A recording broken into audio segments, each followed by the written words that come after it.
Continuing here from Rose Bowl Media Day, and pleased to be joined by Ryan Day. I don't know exactly how to introduce you. I mean, co-offensive coordinator. When is the actual passing of the baton? When do you become head coach? Right. What day does that happen? Well, maybe, I don't know, after the game or maybe the day after the game. I'm not really sure. I'm kind of taking it day by day right now. A coronation? Do you sit in the throne or something? If you have some tough spots during the game, it might be during the game. Yeah, right. This is all your fault. Exactly.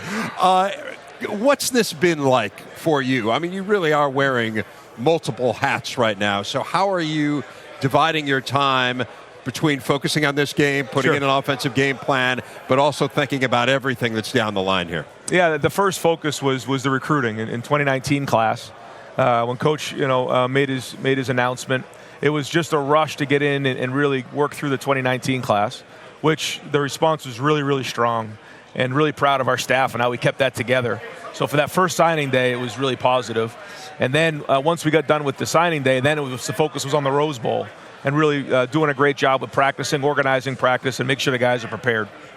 So your interim, not really knowing that you were going to be permanent a couple months later. Right. Now that you look back at that, how do you think that is going to help you once you do take over? Yeah, it's given me a peace of mind. You know, I tell some people that instead of having like no hours of sleep, I sleep for a couple hours a night. So I've walked in those shoes. We've gone through the process of playing games, preparing for games, gone through the whole preseason, which, as you guys know, that's a huge part of your season.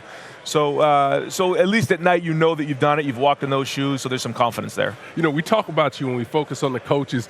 How about your family? How has that changed? Has that changed anything, the dynamic there? Do you still get to spend that same amount of quality time with them? Yeah, it's when you become the head coach at Ohio State, you're making a sacrifice. Your whole family's making a sacrifice.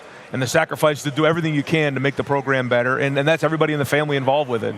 And the night before the announcement was made, we were sitting there and we were kind of enjoying ourselves as a family, and my wife looked at me and she said, I'm kind of sad because it's the last time we're going to be normal for a while. And it was true. And it's everybody involved. It's my wife, it's the kids, and they understand that, but they love Ohio State, they love the Buckeyes. Yeah. I think it's probably unrealistic to think that you haven't thought about when you do take over. How much time have you been able to spend on future planning, which I know has to be unavoidable? Yeah, it's unavoidable. It's, again, we've kind of prioritized it. You get recruiting, you have preparing for the Rose Bowl, and then kind of planning into the future and forecasting where you're headed.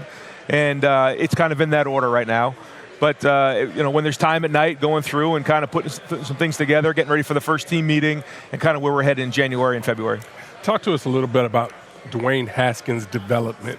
From the first time you had an opportunity to work with him till this week as he gets prepared for this Rose Bowl. How has that maturation process been? I remember when you guys came in the preseason, we were talking about Dwayne Haskins, and we were very excited about him and what we saw in practice.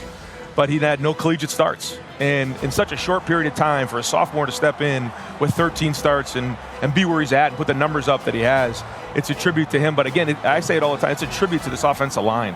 They kept him clean. They kept him clean in the rivalry game. They kept him clean in the Big Ten championship game. And our receivers, they're as veteran a group and unselfish as a group as there is. They created a lot of separation this season. But taking nothing away from Dwayne, he stepped up and did a great job this season. Coach, other than Urban, who would you say your mentors have been as you take over the head coaching job? Yeah, I would say it's kind of, as my career went along, it was Tom O'Brien at Boston College, it was Steve Adazio, and it was Chip Kelly. I grew up going over at Chip Kelly's house, and he coached me at the University of New Hampshire, then I was able to coach with him in the NFL. I was with Steve at Boston College. I was with Tom O'Brien as a young graduate assistant, and then obviously Urban Meyer, who, as you know, I was with him at Florida in 2 years here. This is the final game for Coach Meyer. How would you characterize the mentality on this team in terms of the focus and wanting to send him out in the right way? I think it's a combination of the seniors who have been through so much this season and the leadership that they've shown from the preseason and now, but then also what Coach has done for this program. He's poured his heart and soul into the program, and we want to make sure that we send him out the right way.